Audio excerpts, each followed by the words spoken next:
Abra tua Bíblia, a palavra de Deus, nos Salmos de número 76. Salmos 76. Bem no centro da Bíblia. Salmos 76. Eu vou ler todo o Salmo, são 12 versos apenas, irei lê-los, e eu peço que você acompanhe com seus olhos e com seu coração. Salmo 76, diz assim: conhecido é Deus em Judá, grande o seu nome em Israel. Em Salém está o seu tabernáculo, e em Sião a sua morada. Ali despedaçou ele os relâmpagos do arco, o escudo, a espada e a batalha. Tu és ilustre e mais glorioso do que os montes eternos. Despojados foram os de ânimo forte, jazem a dormir o seu sono, e nenhum dos valentes pode valer-se das próprias mãos. Verso 6: ante a tua repreensão, ó Deus de Jacó, paralisaram carros e cavalos. Tu sim, tu és terrível. Se te iras, quem pode subsistir à tua vista? Desde os céus fizestes ouvir o teu juízo. Tremeu a terra e se aquietou, ao levantar-se Deus para julgar e salvar todos os humildes da terra. Pois até a ira humana há de louvar-te, e do resíduo das iras te cinges. Verso 11 e 12: fazei votos e pagai-os ao Senhor vosso Deus. Tragam presentes todos os que o rodeiam. Aquele que deve ser temido, ele quebranta o orgulho dos príncipes, é tremendo aos reis da terra. Glória a Deus pela palavra de Deus. Você pode dar um glória a Deus pela palavra de Deus? Esse salmo foi escrito por Asaf, ou por um dos filhos dele.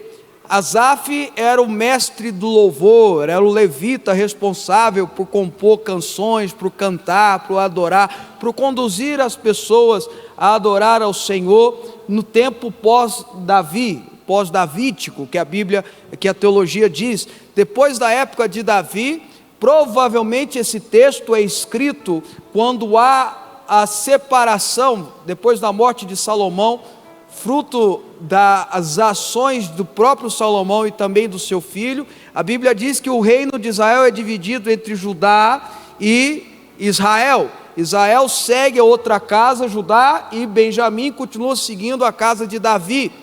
E o rei de Judá não gostou da ideia. Jeroboão, que faz a separação, que comanda o novo estado que surgiu naquela época, o estado de Israel. O filho de Salomão não gosta da ideia, convoca o exército para ir para a batalha, mas debaixo da palavra do profeta ele recua.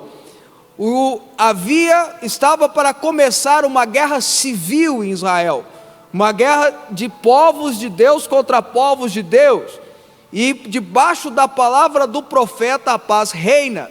E após esse momento que a Bíblia registra, e isso está registrado no livro de 1 Reis, você pode ver, aliás, depois disso, Asaf compõe essa canção, compõe essa música, falando do juízo de Deus, e o texto é muito lindo, é profético, é maravilhoso. No verso 3 ele fala sobre a vitória divina. A vitória divina acaba com as três armas. Ele tem um registro aqui, né? O arco, o escudo e a espada, e acaba com a batalha. Quando Deus começa a agir na vida das pessoas, quando Deus começa a agir nas nossas vidas, a vitória divina cessa as armas do diabo, ou as armas dos nossos adversários. As armas espirituais são cessadas e as batalhas são vencidas. Não quer dizer que a guerra não venha, não quer dizer que a batalha não venha, não, pelo contrário, ela vem. Mas quando Deus está do nosso lado, como a Bíblia declara, se Deus é por nós, quem será contra nós? Se Deus é por você, não há armas malignas ou armas espirituais que resistam. Se Deus é por você, a vitória da batalha que se levanta contra a sua vida é garantida em nome de Jesus. No verso 5 fala que os corajosos, o termo no original, fala de corajosos, de coragem. Os valentes são vencidos. Não há corajoso ou valente que possa resistir à justiça de Deus. Não há corajoso ou valente ou poderoso, ou cheio de armas, ou cheio de conhecimento, ou cheio de astúcia, ou cheio de dinheiro, que possa resistir à fúria do Senhor, que possa resistir o juízo de Deus. No verso 6 fala de carros de guerra, que naquela época era como se fosse tanques de batalha, ou mísseis de grande alcance, hoje, no nosso sistema bélico de hoje. Naquela época, carros de guerra eram só grandes estados que tinham, e o profeta Asaf, o músico Asaf está dizendo: o Senhor para as grandes armas de batalha. Isso tudo, segundo o verso 8, é fruto do julgamento ou da repreensão de Deus. Que texto maravilhoso, que a gente traz para a nossa vida, para as batalhas do nosso dia a dia, e a gente pode tomar posse da vitória que o Deus da vitória pode nos dar. Você serve o Deus da vitória.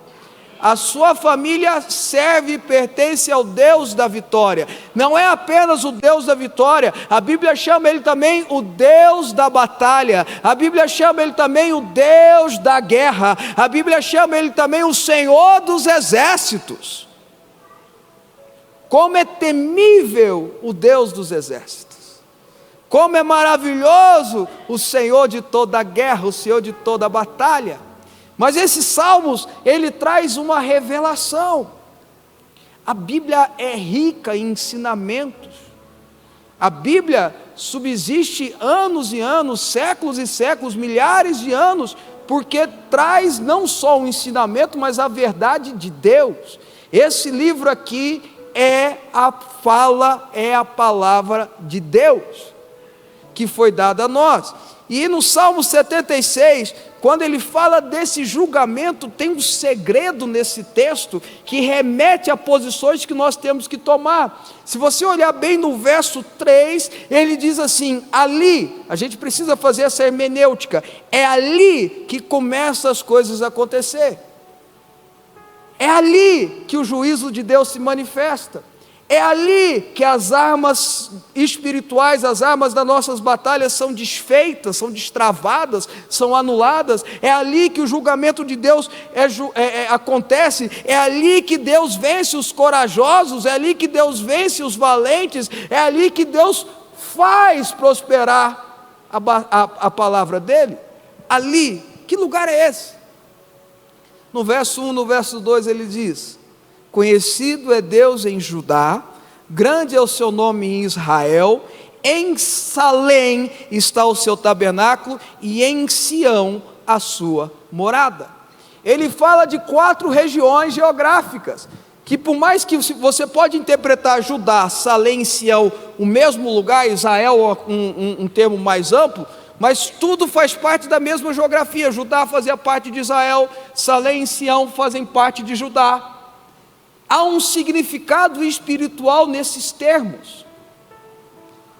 E é nesses termos geográficos, geograficamente falando, mas espiritualmente relevantes, que ali se manifesta o juízo de Deus. Que ali se manifesta a graça vencedora do Senhor. Que ali se manifesta a palavra de Deus. Então esses 4 lugares, ou essas 4 expressões geográficas, é o segredo do texto. Israel, Judá, Salém e Sião. E eu quero estudar com vocês sobre esses 4 lugares para que a gente entenda e ali, ou nas nossas vidas, se manifeste a graça de Deus, se manifeste o poder de Deus, o juízo de Deus. Quantas vezes nós clamamos o juízo do juiz de toda a terra? Quantas vezes nós vemos uma injustiça acontecer na nossa vida, ou no próprio mundo, na nossa cidade, na nossa família, e a gente quer que o juízo de Deus se manifeste.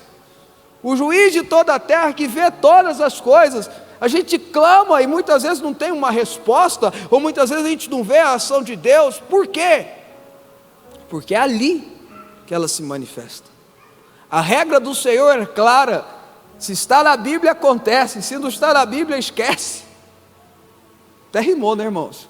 Se está na Bíblia, acontece. Se não está na Bíblia, esquece. É ali que se manifesta. Então eu quero estudar com você esses termos. Primeiro, ele diz assim no verso 1, que Deus é conhecido em Judá. Deus é conhecido em Judá.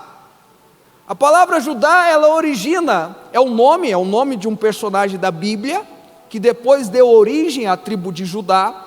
A palavra Judá, ela tem o mesmo significado, ou a mesma origem do que hoje os hebreus falam lá em Israel mesmo, Todá, que quer dizer obrigado, que quer dizer gratidão. Quando Lia dá o nome de seu filho com Jacó de Judá, o terceiro filho que Jacó teve, ela diz que agora o Senhor será louvado, agora eu agradeço a Deus, agora eu demonstro gratidão ao Senhor, porque agora Ele me deu o terceiro filho, então meu marido vai me amar.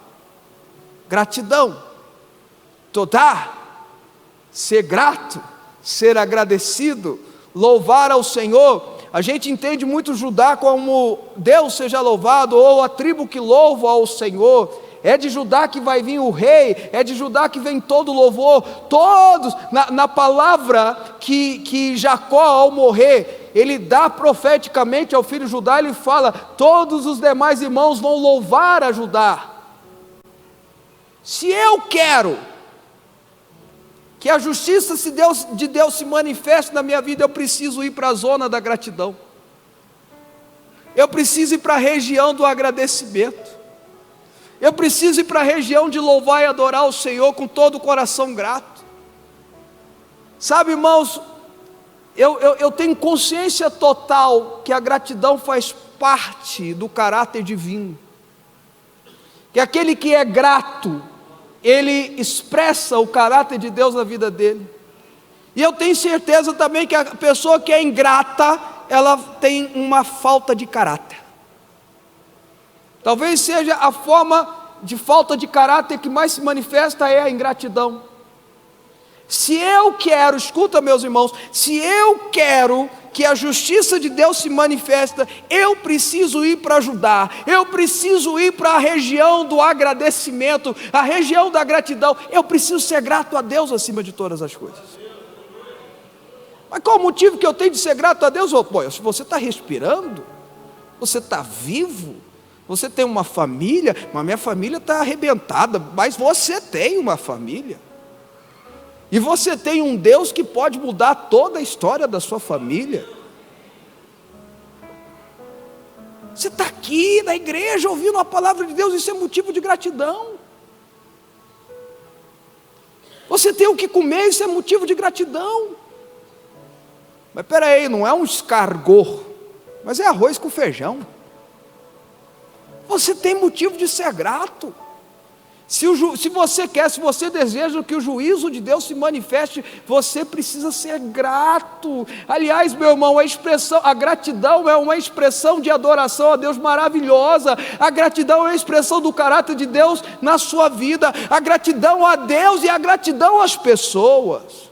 Eu lembro você que Jesus ensina que o principal mandamento é amar a Deus acima de todas as coisas, e o segundo, semelhante a esse, é amar o teu próximo como a ti mesmo. A gratidão se manifesta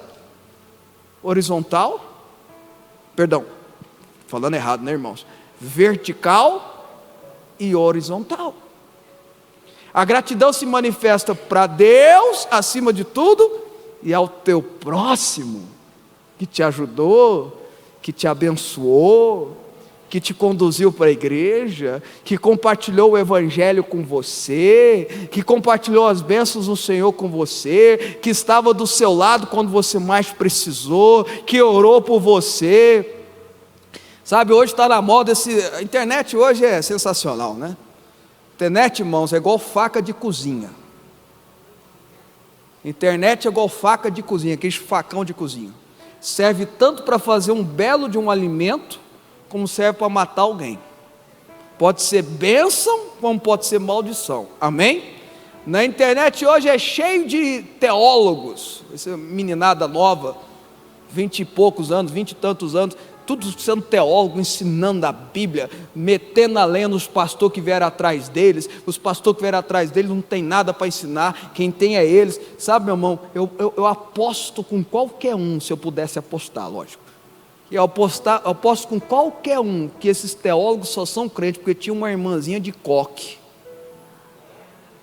reteté, na família deles, que participava de ciclo de oração. Sabe o que é ciclo de oração? E orava pela vida deles, dos pais deles.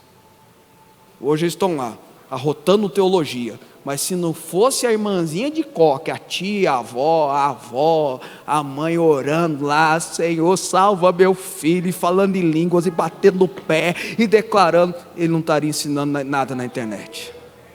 Nós precisamos ser gratos.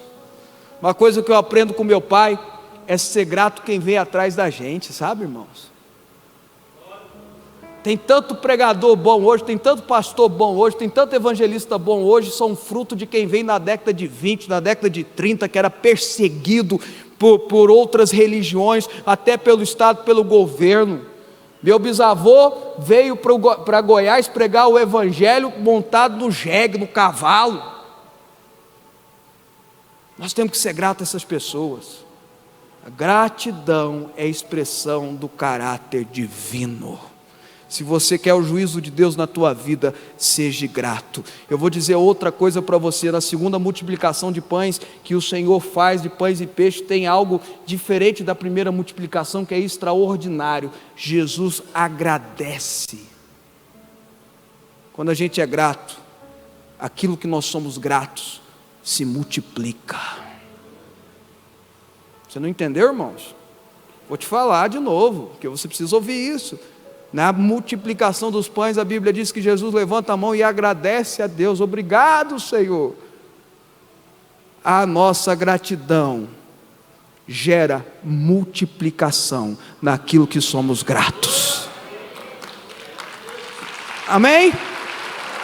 Segunda região que diz aqui, ele fala, grande é o seu nome em Israel.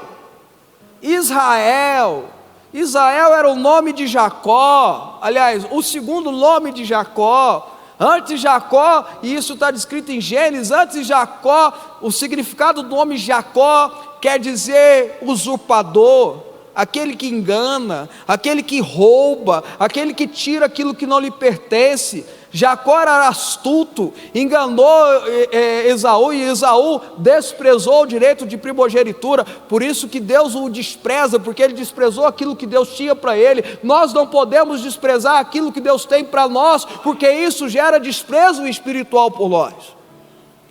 Mas Jacó tinha uma vida errada. E aí, em certa passagem da Bíblia, morrendo de medo de Esaú, que estava vindo com fúria, com 400 homens para destruí-lo, ele passa toda a sua família ante ao val de Jaboque, fica sozinho naquele ambiente de madrugada. De repente um homem começa a lutar contra ele, e a gente entende esse texto de forma muito equivocada. Tem até música equivocada desse texto, dizendo que Jacó lutou o anjo, agarrou o anjo, ainda quis soltar. Isso está errado. Não era anjo, a Bíblia não fala anjo, a Bíblia fala que era o príncipe do exército do Deus vivo, era Jesus, que estava lutando contra Jacó, e eles lutaram. É lógico que Jesus permitiu que a força fosse igual, e Jesus vira para ele, ou o homem, a Bíblia fala, o homem vira para ele, deixa eu ir. Ele fala, não deixarei ir até tu me abençoares. E qual foi a bênção? Qual foi a bênção? Jacó foi curado dos seus problemas? Não. Foi curado da sua saúde? Não. Ele saiu de lá com problema de saúde para o resto da vida. Sabia disso? Ele saiu de lá com um problema físico e morreu com um problema físico. A Bíblia diz que ele manquejava depois desse encontro, porque a coxa dele foi deslocada, e para o resto da vida Jacó manquejou. Qual foi a bênção então? Foi a bênção financeira? Não, Jacó já era rico demais. Qual foi a bênção? Qual é o seu nome? Jacó. Não, a partir de hoje você não será mais Jacó. A partir de hoje você não será mais o usurpador.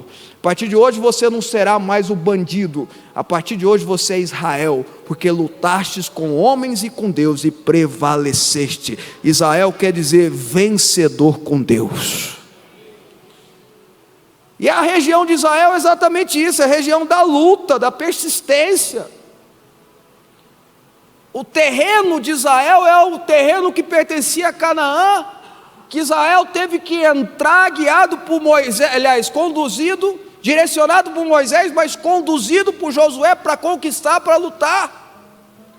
Sabe, irmãos, existe a região da luta e da persistência.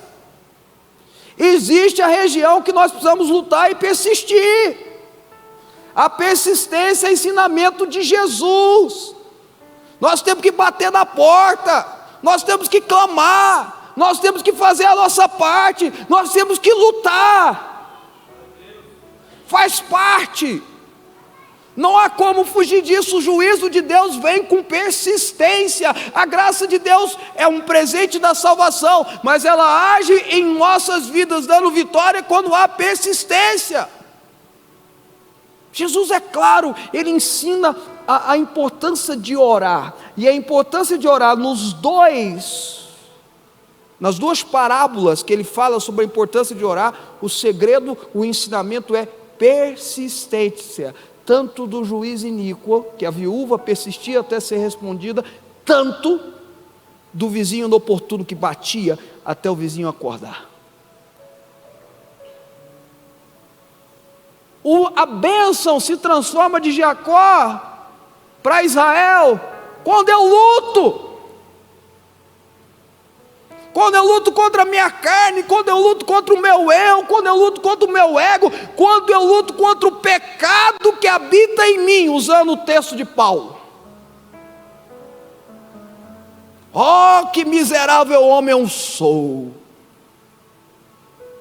A carne, o pecado interno luta dentro de mim, e eu preciso lutar contra o ego, eu preciso lutar contra a morte. Isaías no capítulo 6 diz assim: no ano da morte do rei Urias, eu vi o Senhor assentado no sublime trono. E ele tem aquele momento sobrenatural de Deus na vida dele. E duas coisas chamam muita atenção em Isaías 6. Primeiro foi na morte do rei Uzias, que representa orgulho,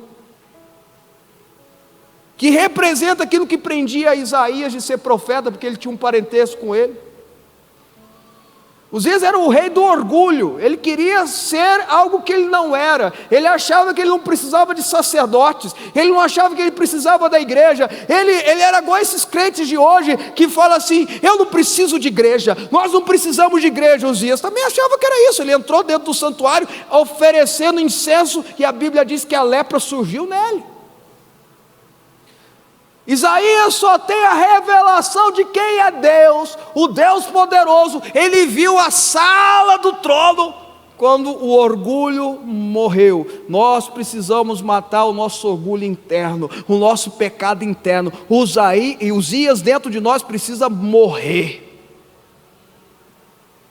E no meio da visão ele fala assim: ai de mim, porque eu sou um homem de lábios impuros e habito no meio de povos de impuros lábios.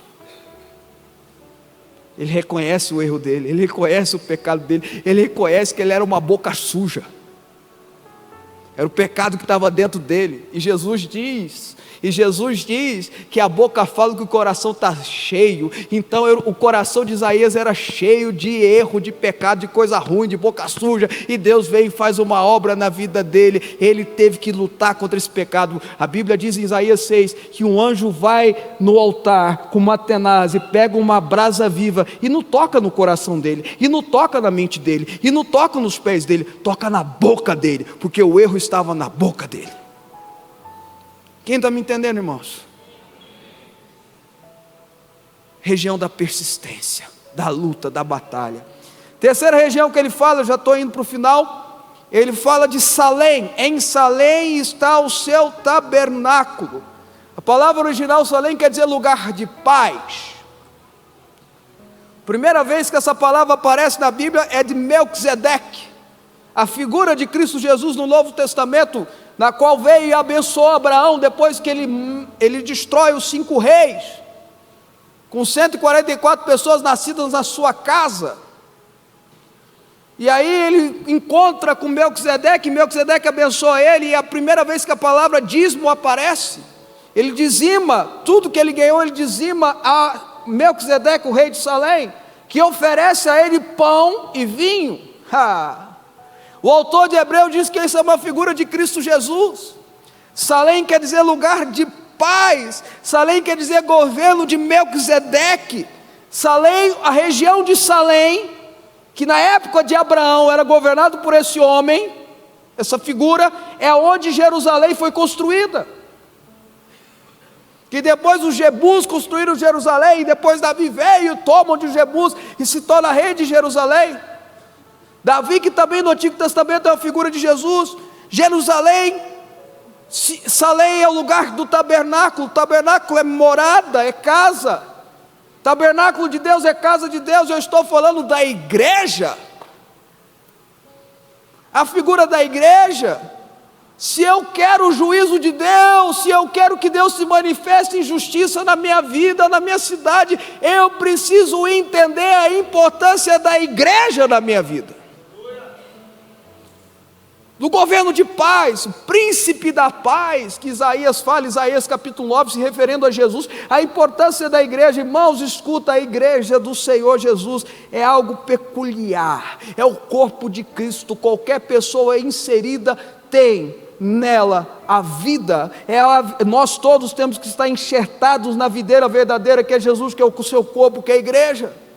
Se você cortar o meu dedo fora, ele cair lá no chão, em 2, 3 horas ele apodrece.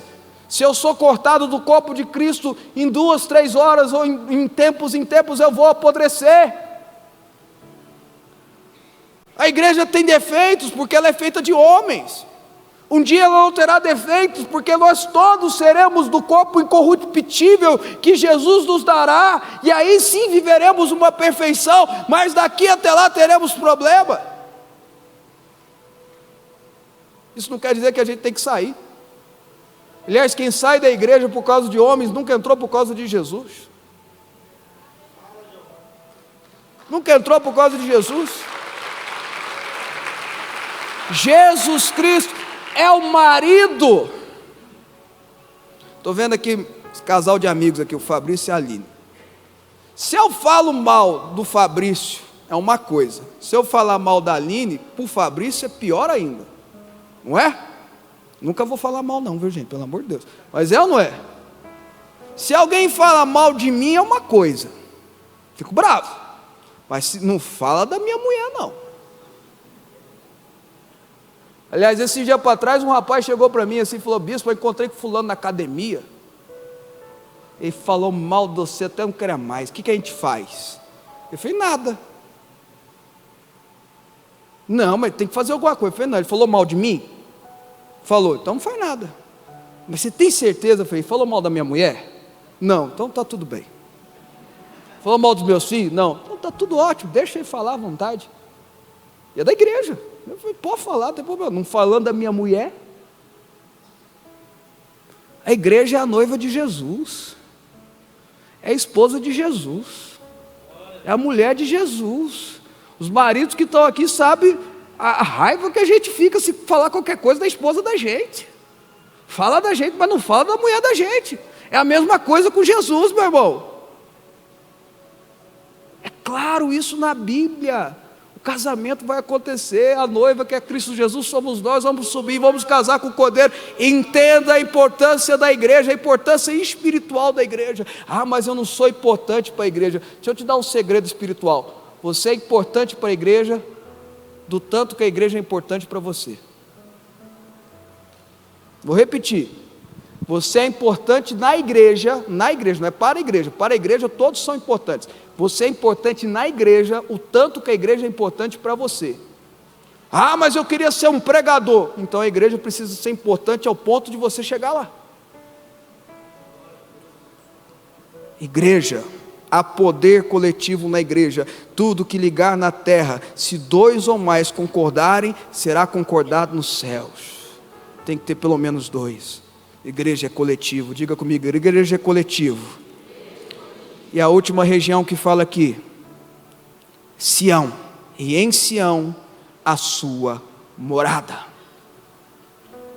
Salém era uma região que depois, é muito interessante, a gente se construiu. Salém era uma região onde tinha o Monte Moriá de um lado e o Monte Sião bem do lado. Era a região não, ainda existe essa região. No Monte Moriá, Davi comprou depois, onde ele fez a oferta, e ali se construiu o templo de Salomão.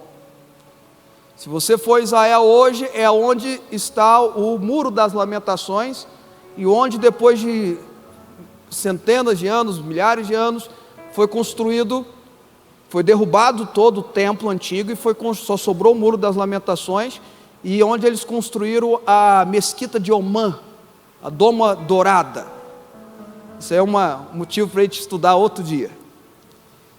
E ali era onde o Monte Moriá, onde era Salém, e do lado tinha o Monte Sião, onde Davi construiu a cidadela de Davi, onde ele construiu a sua fortaleza, onde ele construiu a sua casa. Se você for em Jerusalém, você vai visitar a cidade de Davi, a cidadela de Davi, é onde era o Monte Sião, onde está construído o Monte Sião. O Monte Sião, a Bíblia designa mais de 150 vezes esse termo, e sempre levado no início à fortaleza, a lugar de proteção. É o monte mais citado na Bíblia, é o Monte Sião, é o lugar onde nada abala, o lugar onde tem a proteção de Deus, a proteção divina. E esse lugar antes era um lugar de impiedade, que foi transformado em fortaleza.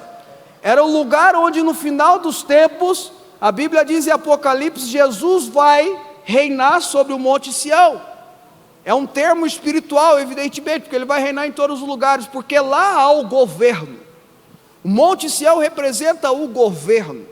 O Monte Sião representa o lugar de comando. O Monte Sião representa onde a descendência de Davi vai comandar. A descendência de Davi, naturalmente falando e espiritualmente falando, é uma referência a Jesus. Quando fala-se de Monte Sião, sobretudo no Novo Testamento, está falando de governo de Jesus. O governo do Rei dos Reis, do Senhor dos Senhores, o governo daquele que reina para todo sempre. Por último, se eu quero que a justiça de Deus se manifeste, Jesus precisa governar sobre a minha vida. Eu preciso ir para a região do governo de Jesus. Eu não posso compartilhar governo, sabe? Deus não divide a sua glória com ninguém. Jesus precisa governar sobre mim. Quando fala lá na oração do Pai Nosso que estás nos céus, santificado seja o vosso nome, venha o teu reino. Se você for para uma tradução clara, hermenêutica desse termo, é: venha e governe sobre mim, venha e reina sobre mim, comande a minha vida. Batismo do Espírito Santo é quando o Espírito Santo assume o controle da sua vida, e você pode declarar como Paulo: não vivo mais eu, mas Cristo vive em mim. É o governo de Jesus, é Jesus governando sobre a sua vida. Não haverá justiça de Deus, não haverá paz em Salém, não haverá, a paz sem fim só vem com o governo de Cristo. Jesus quer e precisa governar sobre você.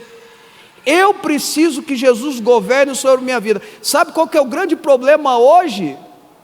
É que muitos querem Jesus como Salvador, mas não querem Ele como Senhor. Jesus é para ser o seu Salvador e o seu Senhor. Não tem como desassociar as duas coisas. As duas coisas são correlacionadas, mas a gente quer que a graça nos salve, a gente quer que a graça nos liberte, a graça que é dom, que veio de Deus, é gratuito, é Ele que fez, mas a gente não quer que Jesus governe. Então a gente quer ser salvo, mas não quer mudar. A gente quer ir para o céu, mas não quer ser transformado aqui na terra. A gente quer experimentar tudo que é bom e de bem que Deus tem para nos dar, mas nós não queremos nos sacrificar ou mudar a nossa vida, nos transformarmos em consagrados a Ele. Não tem como desassociar isso não, irmãos. Se Jesus é seu Salvador, de fato Ele será o seu Senhor. É por isso que tem que crer em Jesus. Eu tenho que crer que Ele é Salvador e Senhor da minha vida. É importante a transformação. Jesus fala lá em Mateus 28, quem crê e for batizado será salvo. Quem crê e ter a vida transformada. O batismo é a transformação, é a declaração pública, é o mergulhar na água e submergir como uma nova criatura, é deixar as coisas velhas e se tornar uma nova criatura. Vocês estão entendendo, irmãos? Portanto, se você quer e eu quero, se você precisa e eu preciso do juízo de Deus, da justiça de Deus na sua vida, é ali, na região da transformação, na região do governo de Cristo Jesus, que isso vai acontecer.